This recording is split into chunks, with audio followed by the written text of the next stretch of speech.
ಈಗ ನಾನು ನಮ್ಮ ಹೋಮ್ ಮಿನಿಸ್ಟರ್ಗೆ ತುಂಬಾ ಧನ್ಯವಾದಗಳನ್ನ ಹೇಳಬೇಕು ಅಂತ ಹೇಳಿ ಲೈವ್ ಬಂದಿದ್ದೀನಿ. ಅದು ಯಾಕೋ ಗೊತ್ತಿಲ್ಲ, ಏಕಾಏಕಿ ಒಂದು ಸುತ್ತೋಲೆಯನ್ನ ಹೊರಡಿಸಿದ್ದಾರೆ.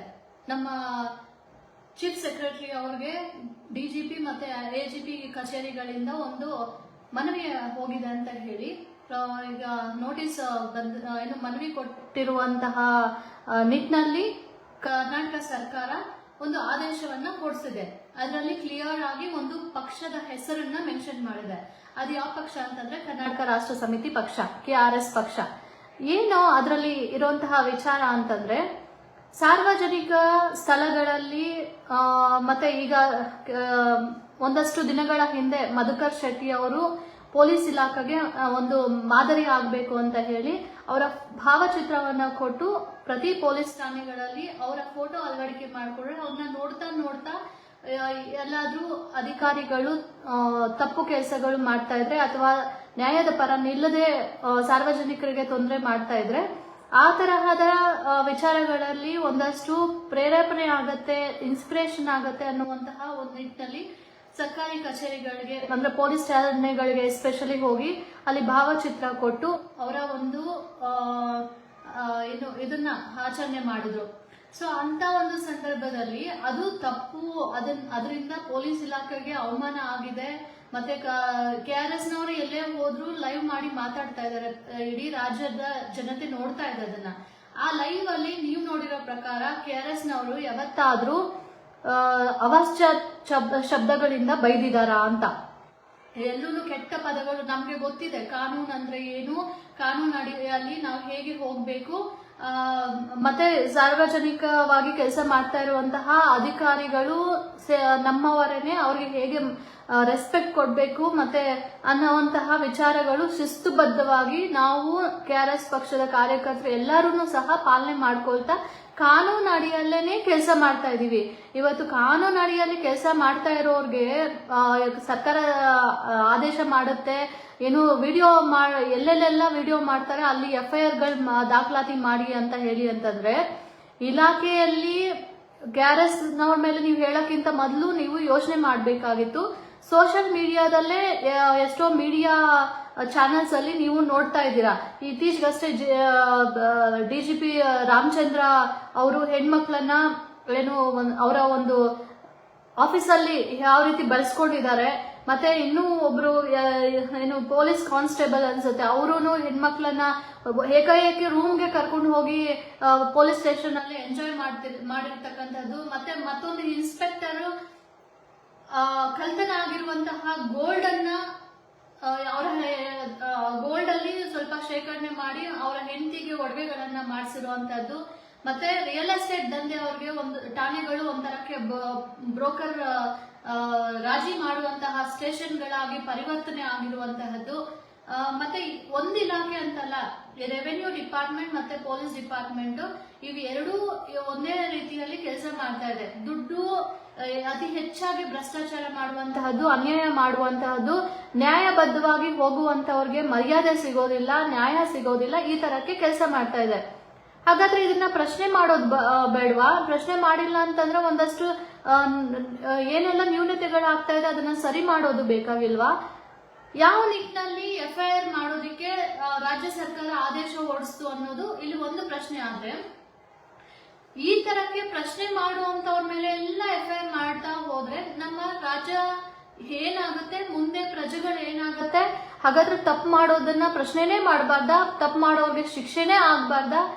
ಪ್ರಶ್ನೆ ಮಾಡಿ ಜನರಲ್ಲಿ ಜಾಗೃತಿಯನ್ನ ಮೂಡಿಸ್ತಾ ಹೋದ್ರೆ ರಾಜ್ಯ ಸರ್ಕಾರದ ಹೊರೆ ಏನಿದೆ ಅದು ಕಡಿಮೆ ಆಗುತ್ತಂತ ಹೇಳಿ ರಾಜ್ಯ ಸರ್ಕಾರದಲ್ಲಿ ಕೆಲಸ ಮಾಡುವಂತಹ ಸಚಿವರುಗಳಿಗೆ, ಶಾಸಕರುಗಳಿಗೆ ಇದು ಗೊತ್ತಿಲ್ವಾ ಅಂತ ಹೇಳಿ ನಮ್ಗೆ ಅನ್ಸುತ್ತೆ. ಆ ನಿಟ್ಟಿನಲ್ಲಿ ಇಲ್ಲಿ ಒಂದು ಒಳ್ಳೆ ಕೆಲಸ ಮಾಡಿದ್ದಾರೆ. ಏನು KRS ಪಕ್ಷ ನಿಜವಾದ ವಿರೋಧ ಪಕ್ಷವಾಗಿ ಇವತ್ತು ಕೆಲಸ ಮಾಡ್ತಾ ಇದೆ ಅಂತ ಹೇಳಿ ನಮ್ಮ ಹೋಮ್ ಮಿನಿಸ್ಟರ್ ಅವರು ಆದೇಶವನ್ನ ಹೊರಡಿಸುವುದರ ಮುಖಾಂತರ ಸಾಬೀತು ಮಾಡಿ ತೋರಿಸ್ಕೊಂಡಿದ್ದಾರೆ. ಇವತ್ತು BJP JDS ಈ ಎರಡೂ ಪಕ್ಷಗಳು ಮತ್ತೆ ಮುಂತಾದ ಪಕ್ಷಗಳು ಇವತ್ತು ಈ ತರಕ್ಕೆ ಕೇಸ್ಗಳು ಆದ್ರೂ ಪರವಾಗಿಲ್ಲ, ಆದ್ರೆ ಸಮಾಜದಲ್ಲಿ ಆಗ್ತಾ ಇರುವಂತಹ ಅನ್ಯಾಯಗಳನ್ನ, ಭ್ರಷ್ಟಾಚಾರವನ್ನ ಪ್ರಶ್ನೆ ಮಾಡಿಯೇ ತೀರ್ತೀವಿ ಅನ್ನುವಂತಹ ನಿಟ್ಟಿನಲ್ಲಿ ಹೋರಾಟ ಮಾಡಿ ಜನರಿಗೆ ಜಾಗೃತಿಯನ್ನ ಮೂಡಿಸ್ತಾ ಇರುವಂತದ್ದು. ಮತ್ತೆ ಏನು ಅಪೋಸಿಷನ್ ಪಾರ್ಟಿಯಲ್ಲಿ ಒಂದು ನಡುಕವನ್ನ ಸೃಷ್ಟಿ ಮಾಡಿರುವಂತಹದ್ದು. ಆಫೀಸರ್ಗಳಲ್ಲಿ ಒಂದು ಒಳ್ಳೆತನ ಇದೆ, ಅದನ್ನ ಆಚೆ ತರಿಸಬೇಕು, ಅದನ್ನ ಬದಲಾವಣೆ ಮಾಡಬೇಕು, ಪರಿವರ್ತನೆ ಮಾಡಬೇಕು, ಸಮಾಜವನ್ನ ನೋಡ್ತಾ ಇದೆ ಅಂತ ಹೇಳಿ KRS ಪಕ್ಷ ನೋಡ್ತಾ ಇದೆ ಅಂತ ಹೇಳಿ ಇಡೀ ರಾಜ್ಯದ ಜನತೆಗೆ ಇಷ್ಟು ದಿನ ಗೊತ್ತಾಗಿತ್ತು. ಆದ್ರೆ ಇವತ್ತು ಮಂತ್ರಿಗಳಿಗೂ ಸೇರಿದಂತೆ ಗೊತ್ತಾಗಿದೆ. ಇದನ್ನ ನಾವು ಪಾಸಿಟಿವ್ ಆಗಿ ತಗೊಳ್ತೀವಿ. ಆದ್ರೆ ಪೊಲೀಸ್ ಇಲಾಖೆಗಾಗ್ಲಿ, DGP ಮತ್ತೆ IGP ಅವ್ರಿಗಾಗ್ಲಿ ಅಥವಾ ಕಮಿಷನರ್ ಅವ್ರಿಗಾಗ್ಲಿ, ಇಡೀ ರಾಜ್ಯದ ಸರ್ಕಾರದಲ್ಲಿ ಕೆಲಸ ಮಾಡ್ತಕ್ಕಂತಹ ಯಾವುದೇ ಅಧಿಕಾರಿಗಾಗ್ಲಿ ಸೌಮ್ಯತೆಯಿಂದ ನಾನು ಹೇಳಕ್ ಇಷ್ಟಪಡೋದೇನಂತಂದ್ರೆ, ನಾವಾಗ್ಲಿ KRS ಪಕ್ಷದವರಾಗ್ಲಿ ನಾವು ಯಾವುದು ಹೊರದೇಶದಿಂದ ಬಂದಿಲ್ಲ. ನೀವು ನಮ್ಗೆ ಹೊರದೇಶದವರಲ್ಲ. ನಾವೆಲ್ಲ ನಾವು ಒಂದಾಗಿ ಒಗ್ಗಟ್ಟಾಗಿ ಸಮಾಜದಲ್ಲಿ ಆಗ್ತಾ ಇರುವಂತಹ ಅನ್ಯಾಯಗಳನ್ನ, ದೌರ್ಜನ್ಯಗಳನ್ನ, ಭ್ರಷ್ಟಾಚಾರವನ್ನ, ಅಕ್ರಮಗಳನ್ನ ಹತ್ತಿಕ್ಕುವಂತಹ ಕೆಲಸ ನಮ್ಮದು ಕೆಲಸ ಇದೆ. ನಿಮ್ಮ ಜವಾಬ್ದಾರಿನೂ ಇದೆ, ಅದ್ರಲ್ಲಿ ನಮ್ಮ ಜವಾಬ್ದಾರಿನೂ ಇದೆ. ಸೊ ಪ್ರಶ್ನೆ ಮಾಡೋರಿಲ್ಲ ಅಂತಂದ್ರೆ ಬದಲಾವಣೆ ಅನ್ನೋದು ಆಗೋದಿಲ್ಲ. ಸೊ ತಪ್ಪು ಮಾಡೋಂಥವ್ರಿಗೆ ಅವ್ನು ಮಾಡ್ತಾ ಇರೋದು ತಪ್ಪು ಅಂತ ಹೇಳಿ ತೋರಿಸಿಲ್ಲ ಅಂತಂದ್ರೆ ಚೇಂಜಸ್ ಅನ್ನೋದು ಕಾಣೋದಿಕ್ಕೆ ಸಾಧ್ಯ ಇಲ್ಲ. ಹಾಗಾಗಿ ಒಂದು ಒಳ್ಳೆಯ ಉದ್ದೇಶದಿಂದ KRS ಪಕ್ಷ ನಮ್ಗೆ ಅಧಿಕಾರ ಇಲ್ದಿರ ಇದ್ರು ಎಷ್ಟೋ ಕೆಲಸಗಳನ್ನ ನಾವು ಮಾಡ್ತಾ ಇದೀವಿ. ಆದ್ರೂ KRS ಪಕ್ಷದವರ ಮೇಲೆ ಈ ತರ ನೀವು ಆದೇಶ ಹೊರಡಿಸಿರುವಂತಹದ್ದು ಬೇಸರದ ಸಂಗತಿನೋ ಅಥವಾ ನೀವು ಫಾರಿನ್ ಕಂಟ್ರಿ ಕಲ್ಚರ್ನ, ವೆಸ್ಟರ್ನ್ ಕಲ್ಚರ್ಸ್ನ ಅಪ್ಲಿಕೇಬಲ್ ಮಾಡ್ಕೊಳ್ಳೋದಿಕ್ಕೆ ಇದಿರೋ ಏನೋ ನಮ್ಗೆ ಗೊತ್ತಾಗ್ತಾ ಇಲ್ಲ. ಆದ್ರೆ ಒಂದು ನೆನ್ಪಿಟ್ಕೊಳ್ಳಿ, ನಮ್ಮ ಭಾರತ ದೇಶ ಒಂದು ಮೌಲ್ಯಗಳನ್ನ ಇಟ್ಕೊಂಡು ಹೋಗ್ತಾ ಇರುವಂತಹ ದೇಶ. ದಯವಿಟ್ಟು ಬೇರೆ ದೇಶಗಳಿಗೆ ಕಂಪೇರ್ ಮಾಡದೆ ಬೇರೆ ರಾಜ್ಯಗಳಿಗೆ ನಮ್ಮ ದೇಶವನ್ನ ಅಥವಾ ನಮ್ಮ ರಾಜ್ಯವನ್ನ ದಯವಿಟ್ಟು ನೀವೆಲ್ಲರೂ ಸೇರಿ ಉಳಿಸ್ಬೇಕು. ನಮ್ಮ ತನವನ್ನ ಹಿಡ್ಕೋಬೇಕು. ನಮ್ಗೆ ಇರ್ತಕ್ಕಂತಹ ಸಂಬಂಧಗಳಲ್ಲಿ ಇರ್ತಕ್ಕಂತಹ ಮೌಲ್ಯಗಳಾಗ್ಲಿ ಅಥವಾ ಒಬ್ರಿಗೊಬ್ರು ಕೊಟ್ಕೊಳ್ಳುವಂತಹ ಗೌರವವಾಗ್ಲಿ ಅಥವಾ ಹಿರಿಯರು ಕಿರಿಯರು ಅನ್ನುವಂತಹ ಭಾವನೆಗಳಾಗ್ಲಿ ಇದೆಲ್ಲ ಇರುವಂತಹ ಕಾರಣಕ್ಕಾಗಿನೇ ನಮ್ಮ ಭಾರತ ದೇಶದಲ್ಲಿ ಅಷ್ಟೊಂದು ಮಟ್ಟಕ್ಕೆ ಮೊದಲೆಲ್ಲ ಕ್ರೈಮ್ಸ್ ನಡೀತಾ ಇರ್ಲಿಲ್ಲ. ಸತ್ಯ, ನ್ಯಾಯ, ನೀತಿ, ಧರ್ಮ ಅಂತ ಹೇಳಿ ಮೌಲ್ಯಗಳನ್ನ ಕಾಪಾಡ್ತಾ ಇದ್ದಿದ್ದ ಕಾರಣಕ್ಕಾಗಿ. ಆದ್ರೆ ಇವತ್ತು ನಾವಲ್ಲ, ನೀವು ಇಲಾಖೆಗಳಲ್ಲಿ ಯಾವುದೇ ಸರ್ಕಾರಿ ಇಲಾಖೆಗಳಲ್ಲಾಗ್ಲಿ, ಅಧಿಕಾರಿಗಳಿಗಾಗ್ಲಿ, ಇವತ್ತು ಶಾಸಕರುಗಳು, ಸಚಿವರುಗಳಿಗಾಗ್ಲಿ ನಾವು ಕೇಳುವಂತಹ ಒಂದೇ ಒಂದು ಪ್ರಶ್ನೆ ಏನಂತಂದ್ರೆ, ನಿಮ್ಮ ಮಕ್ಕಳಿಗೆ ನೀವು ದುಡ್ಡು ಮಾಡಿ ಇಡ್ತಾ ಇದ್ದೀರಾ, ನಾವು ಬೇಡ ಅಂತ ಹೇಳೋದಿಲ್ಲ. ಆದ್ರೆ ಮತ್ತೊಬ್ಬರ ಊಟವನ್ನು ಕಿತ್ಕೊಂಡು ನಿಮ್ಮ ಮಕ್ಕಳಿಗೆ ಇಡುವಂತಹ ದುಡ್ಡಿಂದ ನಮ್ಗೆ ಆಗುವಂತಹದ್ದು ಏನು ಲಾಭಗಳೇ ಇರೋದಿಲ್ಲ.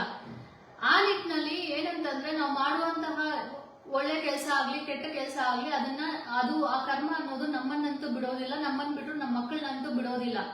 ಇಷ್ಟೆಲ್ಲ ಒದ್ದಾಡಿ ನನ್ನ ಕುಟುಂಬ ಚೆನ್ನಾಗಿರ್ಬೇಕು, ನನ್ನ ಹೆಂಡತಿ ಮಕ್ಕಳಿಗೆ ಐಷಾರಾಮಿ ಜೀವನ ಕೊಡ್ಬೇಕು ಅನ್ನುವಂತಹ ನಿಟ್ಟಿನಲ್ಲಿ ನೀವೇನಾದ್ರೂ ಒಂದು ಮಾಡ್ತಾ ಇದ್ದೀರಾ ಅಂತಂದ್ರೆ ಅದು ಸತ್ಯ, ನ್ಯಾಯ ಇಟ್ಕೊಂಡು ಧರ್ಮದ ಹಾದಿಯಲ್ಲಿ ಮೌಲ್ಯಗಳನ್ನ ಕಾಪಾಡುವಂತಹ ನಿಟ್ಟಿನಲ್ಲಿ ದಯವಿಟ್ಟು ನೀವೆಲ್ಲ ಹೋಗ್ಬೇಕು ಅಂತ ಮನವಿ ಅಷ್ಟೇ ಮಾಡ್ಕೋಬಲ್ಲೆ. ಇವತ್ತು ನಿಮ್ಮ ಅಧಿಕಾರಿಗಳಾಗ್ಲಿ, ಈ ರಾಜಕಾರಣಿಗಳ ಮನೆಗಳಲ್ಲಿ ಇರ್ತಕ್ಕಂತಹ ಮಕ್ಕಳನ್ನ ದಯವಿಟ್ಟು ಒಮ್ಮೆ ನೀವೇ ನಿಮ್ಮ ಮಕ್ಕಳ ಬಿಹೇವಿಯರ್ ಅನ್ನ, ನಡವಳಿಕೆಗಳನ್ನ ದಯವಿಟ್ಟು ನೋಡ್ಕೊಳ್ಳಿ. ಇಲ್ಲಿ ಡ್ರಗ್ಸ್ ವಿಚಾರದಲ್ಲಿ ಪೊಲೀಸ್ ಅವರು ಸಪೋರ್ಟ್ ಮಾಡ್ತಾ ಇದ್ರು, ರಿಯಲ್ ಎಸ್ಟೇಟ್ ಅಲ್ಲಿ ಸಪೋರ್ಟ್ ಮಾಡ್ತಾ ಇದಾರೆ, ಕಂದಾಯ ಇಲಾಖೆಗಳಲ್ಲಿ ಭೂ ಒತ್ತುವರಿಗಳಲ್ಲಿ ಸಪೋರ್ಟ್ ಮಾಡ್ತಾ ಇದಾರೆ, ಆ ಕಂದಾಯ ಇಲಾಖೆಯ ಅಧಿಕಾರಿಗಳು ದುಡ್ಡಿಗೆ ಮಾರೋಗ್ತಾ ಇದಾರೆ, ಕೃಷಿ ಇಲಾಖೆಯಲ್ಲಿ ಇನ್ಫ್ಲೂಯೆನ್ಸ್ ಮಾಡುವಂತವ್ರಿಗೆ, ರೈತರಿಗೆ ಸಿಗುವಂತಹ ಸೌಲಭ್ಯಗಳು ಇನ್ಫ್ಲೂಯೆನ್ಸರ್ಗೆ ಸಿಗ್ತಾ ಇದೆ. ಊಟ ಎಲ್ಲಾರು ಹೊಟ್ಟೆ ತುಂಬಿಸ್ಬೇಕು ಅನ್ನುವಂತಹ ಅನ್ನಭಾಗ್ಯ ಯೋಜನೆ ಇವತ್ತು ಯಾರೋ ದುಡ್ಡಿರುವಂತಹ ಅವರ ಪಾಲಾಗ್ತಾ ಇದೆ. ಸೊ ಇದನ್ನೆಲ್ಲ ಕೇಳೋದು ತಪ್ಪು ಅಂತ ಅಂದಾದ್ರೆ, ಈ ತರ ಆಗ್ತಾ ಇದೆ ಅಂತ ಹೇಳಿ ನಾವು ಎತ್ತಿ ತೋರಿಸ್ತಾ ಇದೀವಿ ಬಿಟ್ರೆ, ನಾವು ಮಾಡ್ತಾ ಇರೋದಕ್ಕೆ ಎಲ್ಲಾನು ಸಾಕ್ಷಿ ಸಮೇತ ಲೈವ್ ಅಲ್ಲಿ ನಾವು ಸಣ್ಣ ಪುಟ್ಟ ಅಲ್ಲಿ ಕುತ್ಕೊಂಡು ಕಾಫಿ ಕುಡಿಯೋದು ಸಹ ಅಲ್ಲಿ ರೆಕಾರ್ಡ್ ಆಗ್ತಾ ಇದೆ. ಸೊ ಹಾಗಾದ್ರೆ ಪಾರದರ್ಶಕವಾಗಿ ನೀವು ಕೆಲಸ ಮಾಡ್ತಾ ಇದ್ದೀರಾ, ನಾವು ಕೆಲಸ ಮಾಡ್ತಾ ಇದೀವ? ಸೊ ನೀವು ನಿಜವಾಗ್ಲೂ ನಾವು ಆಪೋಸಿಷನ್ ಅಲ್ಲೇ ಇರ್ಬೋದು, ಆದ್ರೆ ನೀವೇನಾದ್ರೂ ಮನ್ಸು ಮಾಡಿದ್ರೆ ಅವ್ರು ಏನ್ ಕೇಳ್ತಾ ಇದಾರೆ, ಆಪೋಸಿಷನ್ ಅವರು ಕೇಳ್ತಾ ಇರೋದನ್ನ ನೀವು ಸರಿ ಮಾಡಿದ್ರೆ ಅವತ್ತು ನಿಮ್ಗೆ ನಿಮ್ಮ ಪಕ್ಷ ಪರವಾಗಿಲ್ಲಪ್ಪ, ಅಲ್ಲಿ ಒಂದು ವಿರೋಧ ಪಕ್ಷವಾಗಿ KRS ಕೆಲಸ ಮಾಡ್ತಾ ಇದೆ, ಅಲ್ಲಿ ಕೇಳುವಂತಹ ಪ್ರಶ್ನೆಗಳಿಗೆ, ಅಲ್ಲಿ ಮಾಡ್ತಕ್ಕಂತಹ ಕೆಲಸಗಳಿಗೆ ನಮ್ಮ ಸರ್ಕಾರ ಸ್ಪಂದಿಸ್ತಾ ಇದೆ. ನಮ್ಮ ಸರ್ಕಾರ ಅಧಿಕಾರವನ್ನ ಯಾವುದೇ ಕಾರಣಕ್ಕೂ ಬಿಟ್ಕೊಡೋದಿಲ್ಲ. ಆದ್ರೆ ಯಾರೆಲ್ಲ ಏನೆಲ್ಲ ಪ್ರಶ್ನೆ ಮಾಡ್ತಾ ಇದೀರೋ ಅದು ಮೌಲ್ಯಾಧಾರಿತವಾಗಿದ್ರೆ, ಒಳ್ಳೆ ರೀತಿಯಲ್ಲಿದ್ರೆ ಅದನ್ನ ನಾವು ಸರಿಪಡಿಸ್ಕೊಂಡು ಹೋಗ್ತೀವಿ ಅನ್ನುವಂತಹ ವಿಚಾರ ಕೊಟ್ಟಿದ್ರೆ ಡೆಫಿನೆಟ್ ಆಗಿ ಅಲ್ಲಿ ನೀವು ದೊಡ್ಡ ಸ್ಥಾನದಲ್ಲಿ ಕೂತ್ಕೊಳ್ತಾ ಇದ್ರಿ. ಆದ್ರೆ ಮರಿಬೇಡಿ, ಇದೆಲ್ಲ ನೀವು ಮಾಡ್ತಕ್ಕಂತಹದ್ದು ಎಲ್ಲಾನು ಏನು ರೆಕಾರ್ಡ್ ಆಗ್ತಾ ಇದೆ, ಇಡೀ ರಾಜ್ಯದ ಜನರು ನೋಡ್ತಾ ಇದ್ದಾರೆ. ಮುಂದೊಂದ್ ದಿನ ನೀವೇನೆ ದಂಗೆ ಹೇಳೋದಕ್ಕೆ ಒಂದು ಕಾರಣ ಆಗ್ತಾ ಇದ್ದೀರಾ. ಎಲ್ಲೂ ಪ್ರಶ್ನೆ ಮಾಡಬಾರ್ದು, ಅವ್ರ ಮೇಲೆ ಕೇಸ್ಗಳು ಹಾಕ್ತೀರಾ, ಅದು ಇದು ಅಂತಂದ್ರೆ ಇವತ್ತು 10 ಜನ ಸಹಿಸ್ಕೊಂಡಿರ್ಬೋದು, ನಾಳೆ 100 ಜನ ಸಹಿಸ್ಕೊಂಡಿರ್ಬೋದು, ನಾಳಿದ್ದು 1000 ಜನ ಸಹಿಸ್ಕೊಂಡಿರ್ಬಾರ್ದು. ಆದ್ರೆ ಮುಂದಿನ ದಿನಗಳಲ್ಲಿ ಹೆಚ್ಚಿನ ಸಂಖ್ಯೆಯಲ್ಲಿ ಎಲ್ಲರೂ ಪರಿವರ್ತನೆ ಆಗೋದಕ್ಕೆ ಶುರು ಆಗಿದ್ದಾರೆ ಅಂತಂದ್ರೆ ನೀವಂತೂ ಯಾವ ಮಟ್ಟದಲ್ಲಿ ಇರ್ತೀರೋ ಅಂತ ನನ್ಗೆ ಊಹೆ ಮಾಡ್ಕೊಳ್ಳೋದಿಕ್ಕೂ ಇಲ್ಲ. ಒಂದು ಲೀಡರ್ ಅಂತಂದ್ರೆ ಹೇಗಿರ್ಬೇಕು, ಸಮಾಜವನ್ನ ಕಾಪಾಡುವಂತಹ, ಆ ಸಮಾಜದಲ್ಲಿರ್ತಕ್ಕಂತಹ ಜನರಿಗೆ ನ್ಯಾಯವನ್ನ ಕೊಡಿಸುವಂತಹ ನಿಟ್ಟಿನಲ್ಲಿ ಕೆಲಸ ಮಾಡ್ಬೇಕೇ ಬಿಟ್ರೆ ಈ ಹಣ, ಆಸ್ತಿ, ಅಂತಸ್ತು ಯಾವುದನ್ನು ನಮ್ ಜೊತೆಗೆ ಹಲವಾರು ದಿನಗಳ ಕಾಲ ಇರೋದಿಲ್ಲ. ಸೊ ನೀವು ಹೋಗ್ಬೇಕಾದ್ರೂ ನೆಮ್ಮದಿಯಿಂದ ಸಾಯ್ಬೇಕೇ ಬಿಟ್ರೆ ಯಾರಿಗೋ ಏನೋ ಅನ್ಯಾಯ ಆಗ್ತಾ ಇದೆ, ಅನ್ಯಾಯ ಮಾಡಿ ಹೋಗಿದ್ದಾನೆ, ಅವ್ನು ಹೋಗಿದ್ದೇ ಪರವಾಗಿಲ್ಲ ಅನ್ನೋ ತರಕ್ಕೆ ನಿಮ್ಮ ಸಾವು ಇರಬಾರ್ದು ಅನ್ನೋದು ಯಾಕಂದ್ರೆ ನೀವು ನಮ್ಮವ್ರೆ. ಹಾಗಾಗಿ ಸೊ ನೀವು ಇದರಲ್ಲಿ KRS ಪಕ್ಷದ ವಿರುದ್ಧ ಏನು ಇವತ್ತು ಆದೇಶ ಹೊರಡಿಸಿದಿರಾ, ಇದು KRS ಪಕ್ಷಕ್ಕೆ ಅಷ್ಟೇ ಅನ್ವಯಿಸೋದಿಲ್ಲ. ನೀವು ಸುಪ್ರೀಂ ಕೋರ್ಟ್ ಆದೇಶ ಈ ಹಿಂದೆ ಆದೇಶ ಹೊರಡಿಸಿತ್ತು, ಪ್ರತಿ ಪೊಲೀಸ್ ಠಾಣೆಯಲ್ಲಿ CCTV ರೆಕಾರ್ಡ್ ಹಾಕ್ಬೇಕು ಅಂತ. ನೀವು ಅದು ನಿಮ್ಮ ವೈಯಕ್ತಿಕ ಕೆಲಸ ಅಥವಾ ನಿಮ್ಮ ವೈಯಕ್ತಿಕ ರೂಮು, ವೈಯಕ್ತಿಕ ಅಧಿಕಾರ ಅಥವಾ ವೈಯಕ್ತಿಕ ಕಂಪನಿ ಅಥವಾ ಇಲಾಖೆ ಅಂತ ನೀವು ಭಾವಿಸಿದ್ರೆ ಸುಪ್ರೀಂ ಕೋರ್ಟ್ CCTV ಹಾಕಿ ಅಂತ ಹೇಳಿ ನಿಮ್ಗೆ ಹೇಳ್ತಾ ಇರ್ಲಿಲ್ಲ. CCTV ಅಲ್ಲಿ ರೆಕಾರ್ಡ್ ಆದ್ರೆ ಒಂದ, ಮತ್ತೊಬ್ರು ಬಂದು ರೆಕಾರ್ಡ್ ಮಾಡಿದ್ರೆ ಒಂದ. CCTV ಅಲ್ಲಿ ರೆಕಾರ್ಡ್ ಆಗ್ಬೇಕಾದ್ರೆ ನಿಮ್ ಕರ್ತವ್ಯಕ್ಕೆ ಏನು ಅಡ್ಡಿ ಬರೋದಿಲ್ಲ, ಆದ್ರೆ KRS ಪಕ್ಷದವ್ರು ರೆಕಾರ್ಡ್ ಮಾಡಿದ್ರೆ ಮಾತ್ರ ನಿಮ್ ಕರ್ತವ್ಯಕ್ಕೆ ಅಡ್ಡಿ ಆಗುತ್ತೆ. ಸೊ ಇದು ಯಾವ ನ್ಯಾಯ ಅಂತ ನಮ್ಗೆ ಗೊತ್ತಾಗ್ತಾ ಇಲ್ಲ. ದಯವಿಟ್ಟು ಎಲ್ಲ ಪೊಲೀಸ್ ಅವರು ಸಹ ನನ್ನದೇ ಫ್ಯಾಮಿಲಿಯಲ್ಲಿ ಎಷ್ಟೋ ಜನ ಕೆಲಸ ಮಾಡ್ತಾ ಇದ್ದಾರೆ, ಅವರನ್ನು ಸೇರಿದಂತೆ ಮತ್ತೆ ಎಲ್ಲ ಡಿಪಾರ್ಟ್ಮೆಂಟ್ಸ್ ಅಲ್ಲೂ ಕೆಲವೊಂದು ಸರ್ಕಾರಿ ಅಧಿಕಾರಿಗಳಾಗಿ ಕೆಲಸ ಮಾಡ್ತಾ ಇದ್ದಾರೆ. ಎಲ್ಲರಿಗೂ ಸೇರಿದಂತೆ ನಾನು ಹೇಳುವಂತದ್ದು, ನಿಮ್ಮ ಮಕ್ಕಳ ಭವಿಷ್ಯ ಇದ್ರಲ್ಲಿ ಇಲ್ವಾ?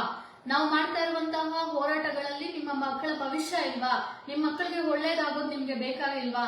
ನಿಮ್ ಮುಂದಿನ ದಿನಗಳಲ್ಲಿ ನೀವು ನಿಮ್ಮ ಮಕ್ಕಳಿಗೆ ಉಸಿರಾಡೋದಕ್ಕೆ ಗಾಳಿ ಕೊಡ್ತಾ ಇಲ್ಲ. ಈ ಟ್ರಾನ್ಸ್ಫಾರ್ಮೇಶನ್, ಸೊಸೈಟಿ ಟ್ರಾನ್ಸ್ಫಾರ್ಮೇಶನ್ ಕಡೆಗೆ ಹೋಗ್ತಾ ಇದ್ದೀರಾ. ಇದೊಂಥರಕ್ಕೆ ಚೆನ್ನಾಗಿದ್ದ ಸೊಸೈಟಿನ ಒಂಥರ ಗೊಂದಲ ಮಾಡಿರುವಂತದ್ದು, ಕಷ್ಟಗಳಲ್ಲಿ ನೂಕುವಂತಹ ಕೆಲಸಗಳನ್ನ ಮಾಡ್ತಾ ಇದ್ದೀರಾ. ಆ ಕಷ್ಟ ನಿಮ್ಮ ಮನೆಗೂ ತಲುಪುತ್ತೆ ಅನ್ನೋದನ್ನ ದಯವಿಟ್ಟು ಮರಿಬೇಡಿ. ಮತ್ತೆ 100% ಎಲ್ಲಾ ಇಲಾಖೆಗಳಲ್ಲೂ ಒಳ್ಳೆ ರೀತಿಯಲ್ಲಿ ಕೆಲಸ ಮಾಡ್ತಾ ಇಲ್ಲ ಅಂತಾನು ನಾವು ಹೇಳ್ತಾ ಇಲ್ಲ. ಒಳ್ಳೆ ಅಧಿಕಾರಿಗಳು ಕೆಲಸ ಮಾಡೋಕೆ ನಿಂತ್ಕೊಂಡ್ರು ಅವ್ರಿಗೆ ಕೆಲಸ ಮಾಡೋದಿಕ್ಕೂ ಬಿಡ್ತಾ ಇಲ್ಲ. ಉದಾಹರಣೆ ಏನಂತಂದ್ರೆ, ಒಂದು ಸರ್ಕಾರಿ ಆಫೀಸಲ್ಲಿ ನಾನು ಲಂಚ ಸ್ವೀಕಾರ ಮಾಡುವುದಿಲ್ಲ ಅಂತ ಹೇಳಿ ಒಬ್ರು ಸರ್ಕಾರಿ ಅಧಿಕಾರಿ ಬೋರ್ಡ್ ಹಾಕೊಂಡಿದ್ರೆ ಆ ಅಧಿಕಾರಿನ ಕೂಡಲೇ ಸಸ್ಪೆಂಡ್ ಮಾಡಿ ನಿಮ್ಮ ಕಚೇರಿಗಳಿಗೆ ಸುತ್ತಾಡಿಸುವ ರೀತಿಯಲ್ಲಿ ಮಾಡಿದಿರಾ. ಅಂತ ಅಧಿಕಾರಿಗಳು ಇದ್ದಾರೆ, ಪ್ರಾಮಾಣಿಕವಾಗಿ ಕೆಲಸ ಮಾಡೋರು ಇದ್ದಾರೆ. ಅಪ್ರಾಮಾಣಿಕತೆ ಜಾಸ್ತಿ ಆಗ್ತಾ ಇರೋ ಕಾರಣಕ್ಕಾಗಿ ಇವತ್ತು ಒಳ್ಳೆಯವ್ರಿಗೆ ಕಾಲ ಇಲ್ಲ ಅಂತ ಹೇಳ್ತಾ ಇದೆ. ದಯವಿಟ್ಟು ಇಡೀ ರಾಜ್ಯದ ಜನತೆ ಇದನ್ನ ಗಮನಿಸಬೇಕು.